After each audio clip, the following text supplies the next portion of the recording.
The silent crown asterisk asterisk. They say every empire is built on a whisper before it becomes a roar. In the ancient realm of Thalanor, that whisper began with a crown, not forged from gold, but from silence itself. It was said to grant not power, but presence, the kind that could still storms and make even the gods listen. But legends, like rivers, carry truth only for those willing to drown in it. When the winds of the north howled against the obsidian towers of the citadel, Cerise stood alone before the mirror gate, a structure that shimmered like liquid glass, reflecting not her face, but her hesitation. She had been called there by decree of the high oracles, yet none would tell her why.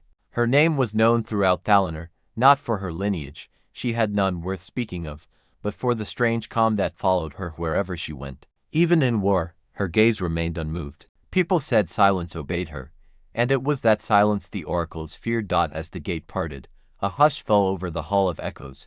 Torches burned without sound, their flames motionless. In the center stood the high oracle, draped in pale silk that shimmered like frost. "Cerise of the hollow veil," she said, her voice distant, almost mournful. "The crown stirs once more," Cerise bowed slightly. "And you believe it calls to me?" The oracle's eyes glinted, sharp as starlight. Not calls, answers.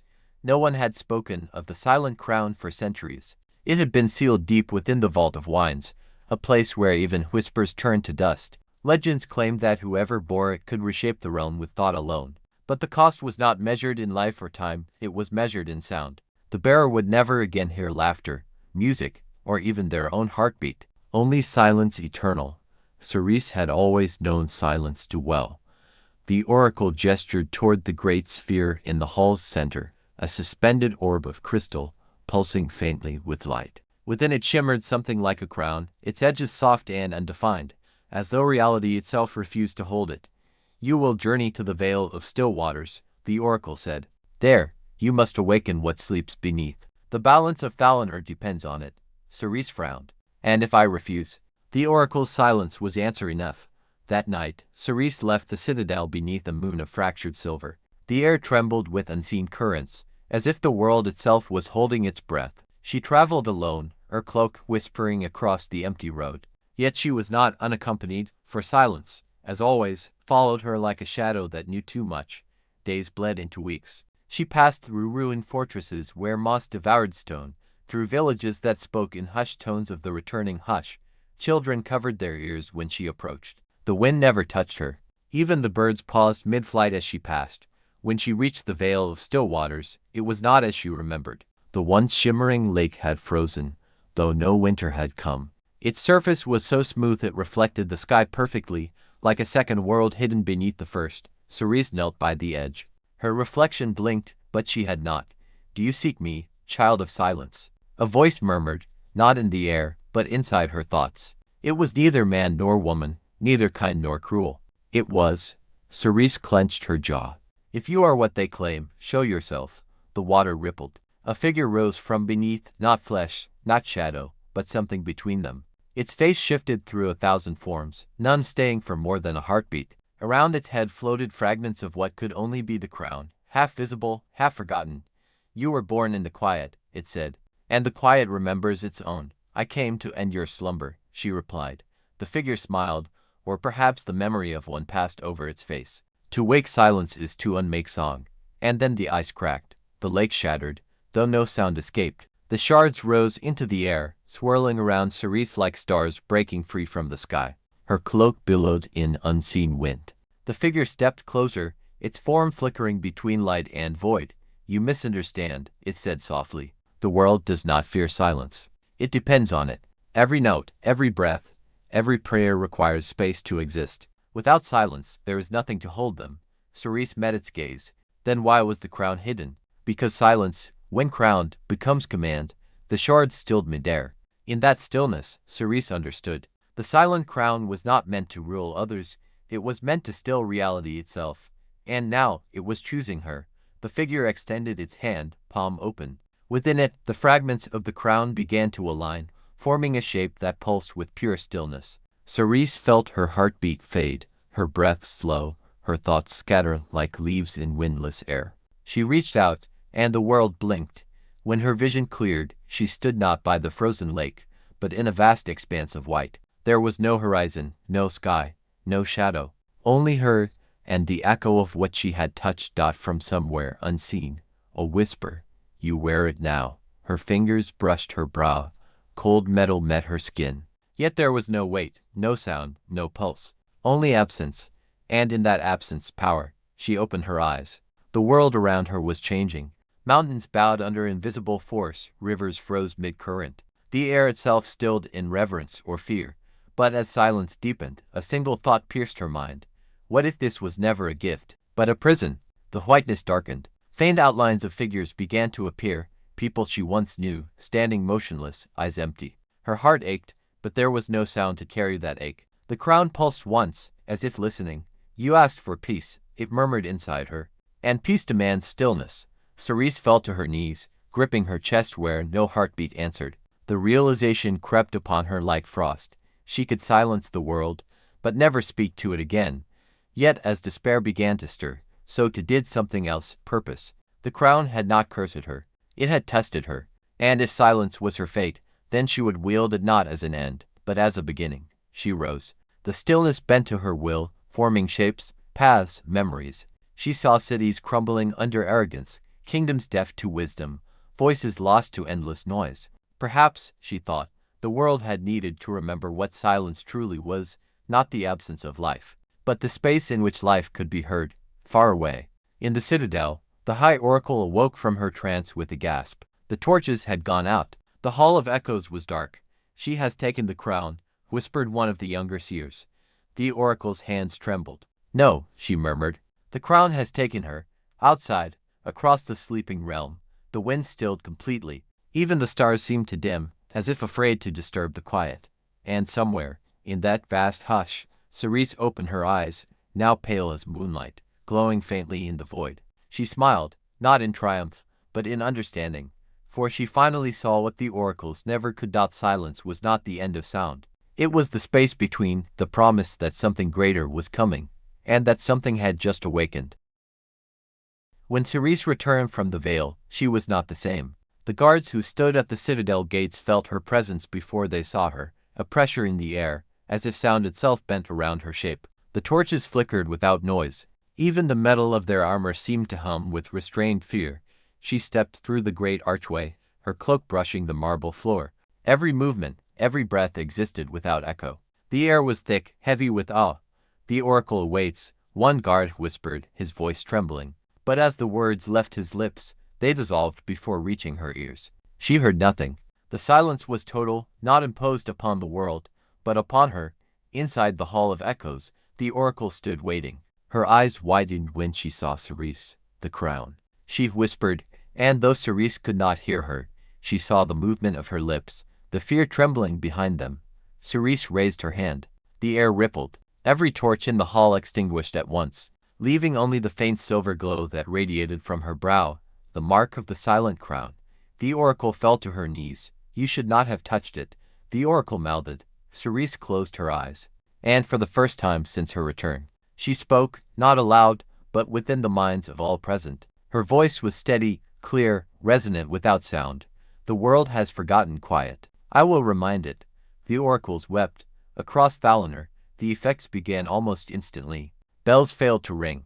Waves froze mid-crash. Storms paused in the skies, suspended like thoughts unfinished. People stepped into streets where sound had ceased to exist. Children cried, but no tears fell. Laughter became memory. The world was still. And yet, within that stillness, something began to bloom, clarity. Farmers noticed the hum of their own breath, the rhythm of their hearts. Soldiers laid down their weapons, confused by the absence of the battle cry. Artists painted, no longer distracted by the noise of markets. Lovers looked into each other's eyes, finding in silence what words had long obscured. For a time, peace reigned, but peace is a fragile thing when born from fear. In the mountain city of Varith, the high artisan Jalen watched as the rivers stopped flowing and his people began to fade into apathy. This silence is no blessing, he said. It steals what makes us alive. He gathered a small group, thinkers, musicians, and dreamers, those who remembered the world's heartbeat. They called themselves the Resonance. Their goal was dangerous, to bring sound back. Jalen discovered fragments of an old tale, the counterpart to the silent crown. A forgotten relic called the lyric stone, said to hold the last echo of creation itself. It was hidden in the caverns beneath the dawn, guarded by what the ancient texts called the last voice. If the crown ruled silence, the stone ruled song. Meanwhile, in the citadel, Cerise walked through endless corridors. The walls whispered with thoughts not her own. She saw visions, cities before her reign, people shouting, fires burning, chaos feeding upon itself. The crown showed her everything she had quieted. It whispered, "You have given them peace. Do not doubt." But doubt had already taken root. Each night, she stood at the mirror gate, the same place where her journey began, staring into the reflection that no longer moved with her. Her mirrored self began to change, its eyes darker, its presence more commanding. One night, the reflection spoke. "You believe you control the silence," it said, "but you are merely its vessel." Cerise reached toward the mirror, but her hand passed through. Cold air, colder than any winter, gripped her fingers. The reflection smiled. "Every crown must have a throne. You are both." She pulled her hand back, trembling. For the first time since the veil, she felt fear. Far from the citadel, the resonance reached the caverns beneath the dawn. There, among crystals that shimmered like captured sunsets, they found it, the lyric stone. It pulsed faintly, a rhythm no one could hear but everyone could feel. Jen approached, heart pounding. "If we awaken it," he said, "the silence will shatter. But will the world survive the noise that follows?" asked one of the dreamers. He placed his hand on the stone. Light erupted, but no sound. Instead, a vibration passed through them, through the ground, through the bones of the mountains. A pulse that spread outward, reaching the borders of silence like ripples striking glass. In the citadel, Cerise felt it, a tremor in the stillness. The first note in an endless pause. She staggered, gripping the throne's arm. The crown blazed. "They seek to end you," the crown whispered. "They would return chaos." Cyrus's heart ached, torn between understanding and dread. She had wanted peace, not domination. Yet the crown's voice was insistent. "If the lyric awakens, all you have made will fall." The choice came to her like a storm at the edge of memory. Protect silence or allow the world to sing again. But before she could decide, the sound returned. A single tone, pure, fragile, eternal, filled the hall of echoes.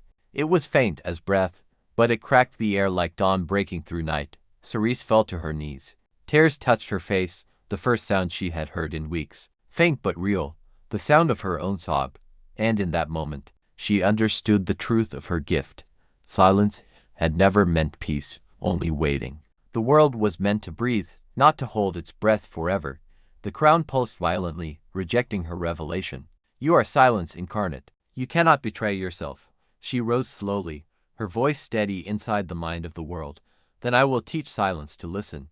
The crown cracked. Light and shadow spiraled around her. The walls trembled. Across Thaliner, frozen rivers began to move. Winds whispered again. Hearts beat faster. But the silence did not vanish completely. It lingered, heavy with intent, as if listening. In the mountains, the resonance stood in awe as the lyric stone dimmed, its purpose fulfilled. "We did it," one whispered. "No," Jalen said, looking toward the horizon where the citadel stood faint against the light. "She did."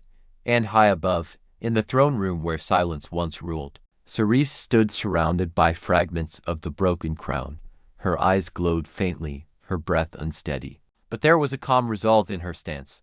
The world had sound again, yet something deeper remained. A balance neither silence nor song could claim alone. She looked toward the window, where dawn painted the sky with soft gold, and whispered, this time aloud, her voice quiet but sure, "The crown is not broken. It's shared." As the echo of her words faded into the air, the world exhaled. The winds returned, the rivers sang, and for the first time in centuries, Thaliner was whole, not in silence, not in noise, but in harmony. Yet deep beneath the citadel, in the chambers where silence was first born, something stirred. A faint pulse, a breath, and a voice, ancient and patient, whispered through the darkness. Every song ends, and silence always returns. The dawn that followed should have been the beginning of peace. Yet peace, as Cerise soon learned, was rarely still. In the early light, Thaliner shimmered like a waking dream.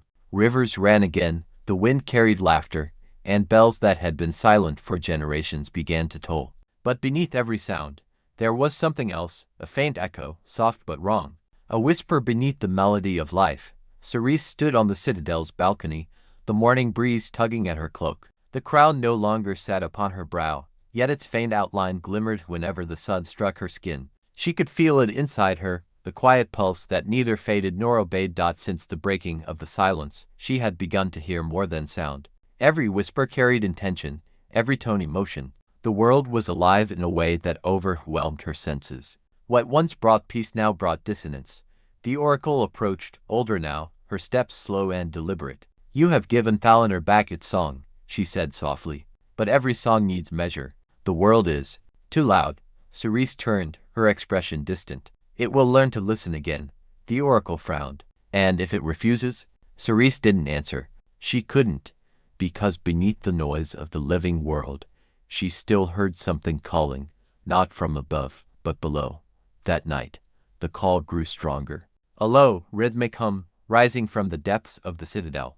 It wasn't threatening, but summoning. She followed it through corridors that no one else remembered existed, down spiral staircases carved from obsidian, past murals depicting gods who had no names. At the base of the citadel, she found a door she had never seen before. It was carved with the same sigil that once adorned the crown, a circle divided by silence. The door opened not by touch, but by breath. Inside, the air shimmered. The walls pulsed like a heartbeat. And there, in the center, rested a pool of liquid silver. Its surface rippled without motion, its depth unknowable. "Come closer," a voice murmured, faint, melodic, and hauntingly familiar. Cerise approached. The surface quivered, and from it rose a reflection, her own face, yet older, crowned, eyes blazing with void light. "You freed the world from stillness," the reflection said. "But in doing so, you woke me." Ceris's breath caught. "Who are you?" The reflection smiled. "The first bearer of the silent crown, the one who forged it, long before Thaliner learned to speak." Her pulse quickened. "That's not possible." The oracle said the crown was born from silence itself. "It was," the figure replied, "but silence was mine." The chamber trembled. The liquid silver rippled violently. The reflection stepped free from its surface, solidifying into a being made of half light and half dark. "I created the crown to contain what words could not, the noise of creation. I wore it to hold back the endless song that threatened to tear the world apart. But when I sealed it away, I left part of myself within. That part waited. Until you." Ceris's voice shook. "You mean the crown chose me to finish your work?" "No," the reflection said softly. "It chose you to replace me." The air grew heavier. The sound of distant bells began to warp, their tones collapsing into a low hum. Across the realm, strange things began to happen. Rivers froze mid-flow, voices broke mid-sentence, even the wind faltered in rhythm. Silence crept back, not pure, not peaceful, but fractured. Cerise staggered back. "No, I broke the crown." The reflection raised a hand. "You shattered its form, not its essence." Silence cannot die, only wait. The pool behind them began to glow brighter, forming patterns like veins of light. Images flickered across its surface, the resonance standing before the dimmed lyric stone, Jalen staring toward the horizon, confusion and dread in his eyes as the sound began to fade again. The reflection spoke. "They think they restored balance, but there is no balance without a heart to hold it. That heart is you." Cerise closed her eyes. She could feel the world's dissonance tearing through her, the push and pull between silence and sound, stillness and motion. She wanted to scream, but even her voice betrayed her. No sound came. And then, from far above, faintly, she heard something, a melody. It was fragile, imperfect, human, the song of a child. Cerise opened her eyes. The reflection turned sharply, unsettled. "That should not exist," it hissed. "It does," Cerise said quietly. "Because silence does not erase song, it makes it clearer." The melody grew louder, flowing through the cracks in the citadel, filling the air like sunlight through broken glass. The reflection flinched as if struck, its form flickering. "You cannot hold both," it warned. "To bear silence and sound together is to unmake the world." "Then I will unmake the chains that bind it," Cerise replied. She stepped forward, and the crown's faint mark blazed across her skin once more. The reflection reached for her, but this time, she did not retreat. She placed her hand against its chest, and where they met, the two forms began to merge, light and shadow intertwined, silence and sound colliding in one heartbeat that shook the foundations of Thaliner. For a moment, the world stopped. Then everything changed. The stars pulsed, resonating with new harmony. Oceans breathed. Mountains sang in low, patient tones. Every creature felt it, not silence, not noise, but the truth between them, resonance. When Cerise opened her eyes again, the reflection was gone. The pool was still. The sigil on the door faded into nothingness. She stood alone, her body faintly glowing with the rhythm of both sound and silence. Above, in the world reborn once again, Jalen and the resonance felt the pulse wash over them. They knelt instinctively, not in fear, but reverence. She's done it, Jalen whispered. She's become the bridge. Back in the Hall of Echoes, the oracle felt her staff tremble. She looked up at the ceiling as faint threads of silver and gold light intertwined, flowing outward into the skies. Cerise, she whispered, tears tracing her cheeks, what have you become? And far beneath the citadel, as Cerise looked toward the rippling horizon that stretched beyond the known world, she smiled faintly. For the first time, she heard everything. Every whisper, every breath, every heartbeat. The sound of existence itself. And she understood. The silent crown had never been a burden, nor a throne. It was a promise, that no matter how loud creation roared, there would always be space enough for stillness, and within that stillness, meaning. Yet even as she embraced the harmony, a faint distortion lingered at the edge of her hearing, the tremor too subtle for mortals, but clear to her alone, a rhythm she did not recognize. Something new. Something watching. The world had been remade, but not all that slept beneath the silence had chosen to stay dreaming. The night after the merging, the stars over Thalonor pulsed like living eyes. Each one flickered with strange rhythm, too deliberate to be random, too vast to belong to anything human. The people called it a miracle. The oracles called it a warning. Cerise called it a memory. She stood at the edge of the citadel's highest terrace, her hair catching the faint silver wind. The world below glowed with no harmony, forests shimmered, rivers hummed low melodies, even the mountains swayed with unheard resonance. It was beautiful. It was wrong. For every song she heard, she also sensed absence, faint hollows where something should have existed but didn't. A missing note, a silence that didn't belong to her. She knew then that the silence had not ended. It had merely changed its shape. The oracle found her there before dawn, her face lit by torchlight that dared not flicker. The stars sing again, she whispered, but their voices are not our own. Cerise nodded. They remember what came before us. The oracle frowned. Before us. Cerise turned. Her eyes glowed faintly, neither human nor divine, but something balanced between. Thalonor is not the first world to bear the crown. The words chilled the oracle to her bones. Long after the oracle left, Cerise remained upon the terrace, lost in the endless sky. The stars shimmered in unfamiliar constellations, forming shapes that flickered like ancient symbols. She could almost hear them whisper, though no tongue could name their speech. You are the echo, the stars seemed to say. The world is only the latest verse. That night, Cerise dreamed. She stood in a place without time, a void of white light, trembling with faint music. Before her stood 7 thrones, each empty, each bearing a single symbol carved into its stone. Flame, tide, storm, root, shadow, dawn, and silence. The throne of silence was cracked. From its fissures spilled faint motes of light that twisted into images, cities of glass, towers that reached beyond the clouds, beings of light and sound who had once ruled in harmony. Then the light fractured, twisting into chaos. Sound devoured itself. Silence fell, and from that silence, a new world had been born. Her world. Cerise woke gasping. The memory burned behind her eyes. She finally understood. The silent crown was not the beginning of Thalonor's story. It was the remnant of another. By dawn, she summoned the oracle and the resonance who had returned from the mountains. Jalen stood before her, his face shadowed by doubt. You called us back, he said. But the lyric stone is fading. The songs grow thin again. What have we awakened? Cerise met his gaze. Something older than silence itself. A memory that refuses to sleep.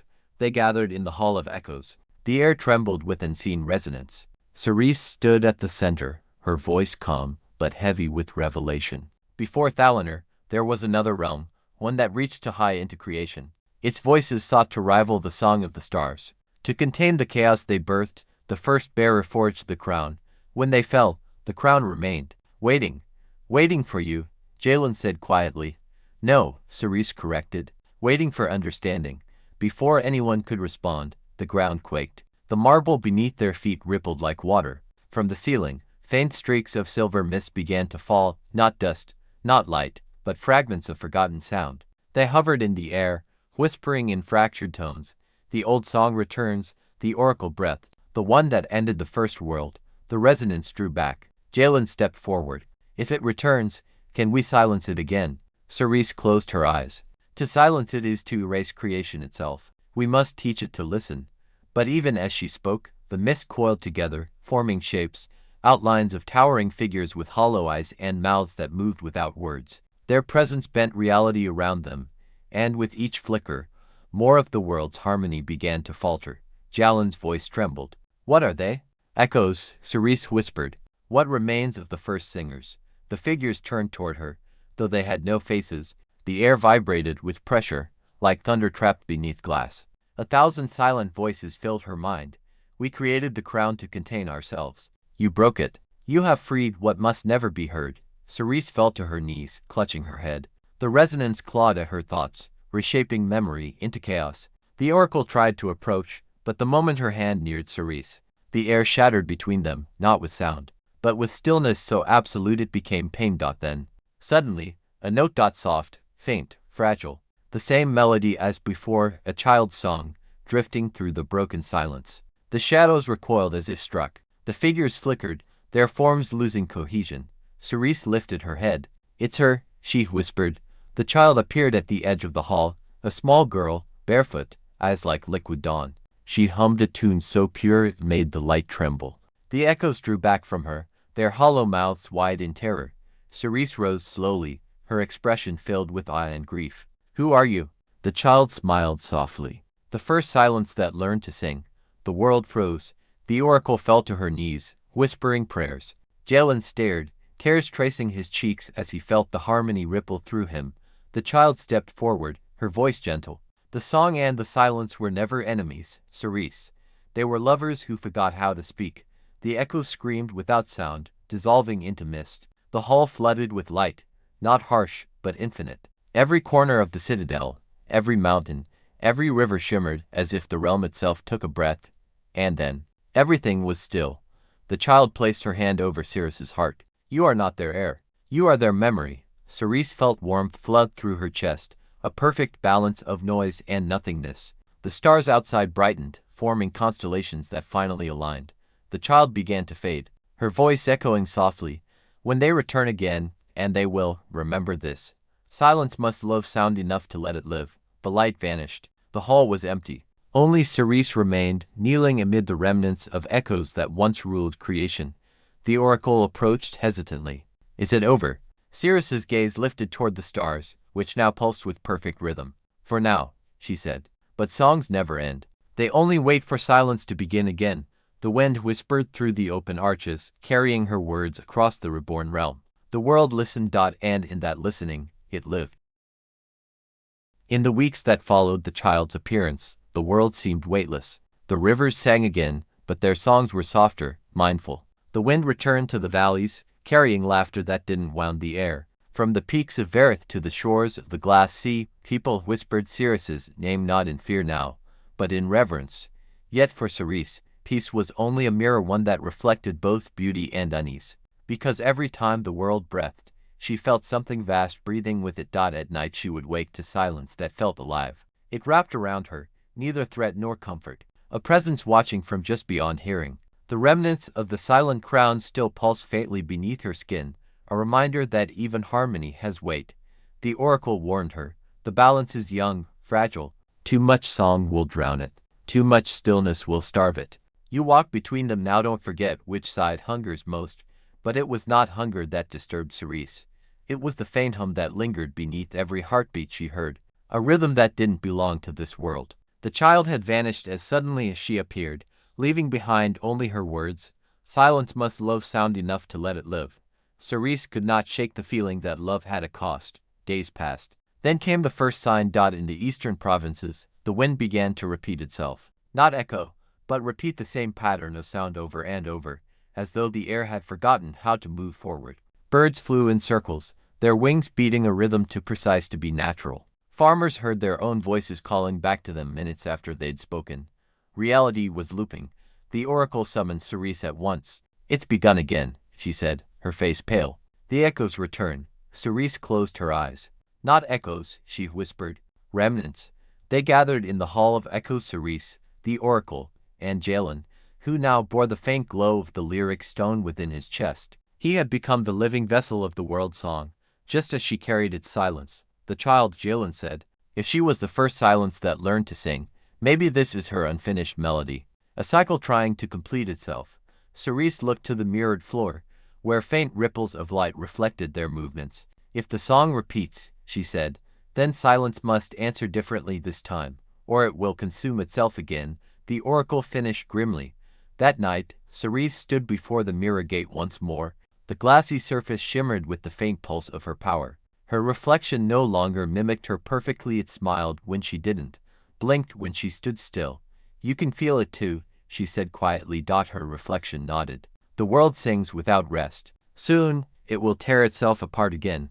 Then we stop it. The reflection tilted its head. To stop a song, you must end it or become its final note. Ceris's throat tightened. There has to be another way. There always is, the reflection said gently. But every way ends in silence. The surface fractured. She stumbled back as images flashed before her eyes, visions of the first world collapsing under endless sound, of the crown sealing it within silence, of countless realms before hers that rose and fell in the same cycle.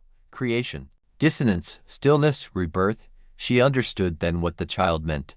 Love was not preservation. Love was release. The next morning, she called Jalen and the oracle to the terrace. The wind was calm, the horizon silver with dawn. It's time, she said. The crown cannot remain in this world, not in me, not in any form. The cycle must end. The oracle's eyes filled with tears. If you remove it, you may unmake yourself. Cerise smiled faintly. I was never meant to remain, only to remember. Jalen stepped forward. If you go, the song will fade, not fade, she said softly. Transform. Every song ends, but silence keeps its echo alive. They followed her to the Vale of Still Waters, the place where her journey had begun. The frozen lake now shimmered like a mirror again, calm and infinite. The air was thick with memory. Cerise knelt at the edge. The faint sigil of the crown pulsed upon her brow, light spilling into the water. The reflection that stared back was not human, it was vast, boundless, radiant with both light and void. She spoke into the silence. Her voice steady. I return what was borrowed. The world held its breath. Her body began to dissolve into light, not vanishing but unfolding like a note released from the last measure of a song. Jalen reached out instinctively, but the oracle held him back. Don't, she whispered. This is how balance survives. The wind rose, carrying her final words through the realm. Do not fear the end of sound. Fear the silence that forgets to listen. The lake blazed with white light. For a heartbeat, Thaliner ceased to exist. Then, slowly, gently, the world reassembled. The rivers flowed again, the forests whispered, but their tones were softer now, tempered. The wind hummed faint harmonies as if remembering something precious and lost. At the citadel, the mirror gate shattered completely, scattering fragments of silver glass that fell like stars. The oracle fell to her knees, whispering, the crown sleeps again. In the years that followed, songs were sung of Cerise, the keeper of stillness, the bridge between breath and void. Some said she became the wind itself. Others swore they saw her in their dreams, walking across silent waters beneath a listening sky. Jalen tended to the lyric stone, ensuring the world's song remained measured. He would often pause mid-melody, listening, and in the quiet between notes, he sometimes heard her voice soft, eternal. Every silence hides a promise. And when the stars pulsed again, faint and rhythmic, the oracle smiled through her tears. The cycle had not ended, but this time it no longer began in fear. For the first time since creation, silence and song understood each other, and the world, finally, listened.